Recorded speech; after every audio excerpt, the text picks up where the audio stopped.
So today, lads, we're going to be talking a little bit about Lexie Hull, who I genuinely do think that Lexie Hull had a good game last night in Unrivaled. Did she have an exceptional game? No. But I thought Lexie Hull did Lexie Hull things. And that's kind of what you want to see, is that, look, I think we all kind of know what you're getting from Lexie Hull. We know what version of Lexie Hull is going to show up most of the time. We know what player you're going to get. And that is a mediocre offensive player who works her ass off and is a very streaky shooter. And in fairness to her, she did step up and hit a huge three. Late on in that game, I thought she had a big three. And look, she was a starter for Rose, which is good to see. Like, if you look at her in the box score, she started Shakira Austin and Shug Sutton. Shug Sutton's on the bench. And I thought late on in that game that Lexie Hull did a very, very good job on the defensive end. Like, she only had 7 points, but that's fine if Azare's giving you 19 and Chelsea's giving you 35. Defensively, look, there's nowhere to hide in this. Everyone's going to get burned. Like, I don't really think it makes that much of a difference if someone gets burned. She was the primary defender on Marina Mabry, who went 8 for 25 in the field and 1 of 12 from 3, which is a mental number to look at. Shot 1 of 5 from 3 herself, which isn't ideal, but she got 2 big steals, dove on a couple of loose balls, and that's all you really want to see from Lexie Hull. You want to see a level of effort that that's almost unmatched at the W level. Like, you have to that's what you kind of have to see if you're a Fever fan. That's what you want to see. And that's what you want to see if you're the Fever, by the way. Because it's a very interesting situation, because Lexie is a restricted free agent. She's not reserved, which means other teams can offer her money. It is going to be a scary thing, though, because I do think there's going to be teams. We don't know what way things are. Like, with the way the max contract is, no one's going to give her a max, obviously. However, I do think, you might see, let's just say a max is 1.3 mil. You might see a team offer like 800K to Lexie. And I think the Fever have to match it. If someone offers Lexie a max, I think it's a really tough thing to match. Because you're not going to be able to fix that power forward spot. You're just not. You're going to have to pray that Sophie Cunningham can play the 4. Or that you're able to draft a power forward, which, I'm going to be real, there's not going to be any good ones. Marta Suarez is not the answer. Yarden Garzone is not the answer. Little Paige Bueckers is not the answer. Anna Stolke in the second round is probably not the answer.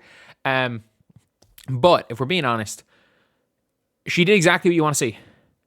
She's not going to be this exceptional offensive player. As far as offensive creation, there's next to zero offensive creation from Lexie Hull, and we all kind of know that. We all know what to expect in that regard from Lexie. But it is that level of effort that, like, you don't see anywhere else. That nobody else is going to dive on loose balls like Lexie. Nobody else is going to, like, run and be a genuine, like, nuisance on the defensive end like Lexie. Like, I think I've always said this, where I'm like, she's significantly more that of a pest than she is a lockdown defender, and that's fine. Like, there's different types of defense. Like, shot rim protectors versus lockdown defenders are two completely different things. Post interior defenders versus rim protectors are two very different things.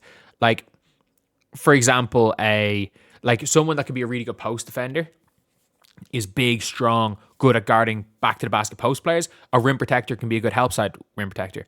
On the defensive end, you've obviously got your absolutely elite wing side or weak side, or your elite kind of lane players, as in like your Paige Bueckers, and you also have your like elite weak side helpers, as in they're really great at helping off a weak player on the other side and are good at getting like weak side blocks as far as guards are concerned, like a Caitlin Clark.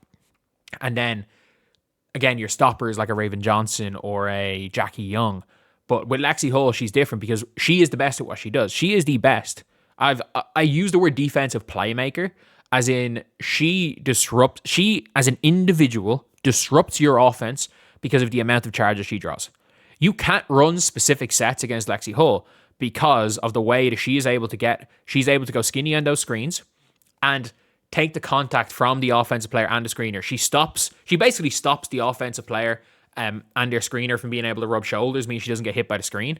And the only real way to connect off a screen with Lexie Hull is by setting a moving screen. As she hits the deck and suddenly your offense is gone. She will draw charges on your best players. She could potentially draw 2 charges from your best player in the first quarter, and suddenly they're out of the game from 2 offensive fouls. You can't hide them on defense. So it is like what Lexie Hull does is so valuable, but obviously the Fever do need some form of a stopper as well. She is a defensive playmaker, and the more I'm watching Lexie Hull, the more I'm like, she makes game-winning plays. There are times in games where you need to go pure stopper, as in you need to find in a draft. For me, I think you take a Raven Johnson because she's a pure stopper. You need to find a pure stopper if someone like when Kat Copper was just cooking the Fever, or when Jackie Young in Game 5 was just cooking the Fever. We just need somebody to guard them, which the Fever don't have.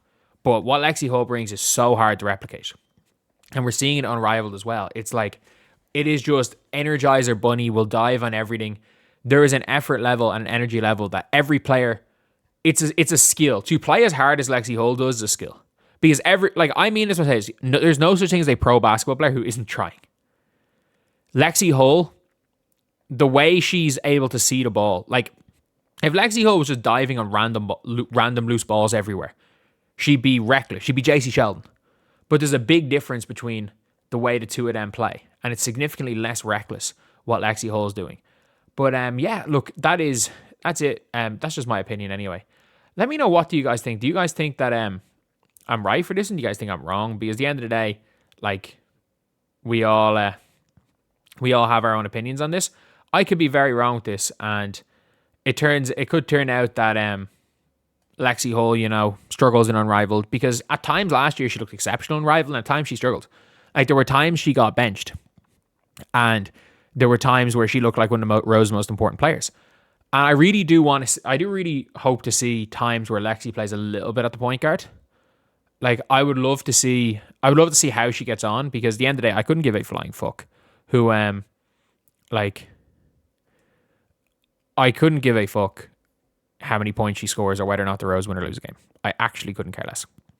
I really do want to see Lexie Hull expanding her game a little bit, because if she's able to have any sort of shot creation, because that turnaround and that kind of cut into the pull-up midi started coming along last year, if she develops any form of shot creation, like, she's going to be absolutely elite. But look, she's probably, when it's all said and done in the 2026 season, going to make herself between contract and endorsements easily $1 million. So you can't say that's a bad thing for someone who looked like she might have been out of the league. She was like on track to maybe being out of the league 2 years ago, to now being that type of player, and people wondering is like, should the Fever match any price someone pays? The only thing is that she is almost like not that she's a culture setter, but she's a good player for culture. So I could see a team like a fucking Sky or an expansion team offering her a stupid contract. I think there is a world where maybe Portland, because I know Toronto probably won't, because they're going to offer Bridget Carlton something stupid. And I think they would choose that over Lexie, but I think it might, the more she continues to play well, the harder it might be to keep her if you're the Fever, because I have a really bad feeling that someone's going to offer a fucking max. But anyway, yeah, that's the video. I'll see you guys.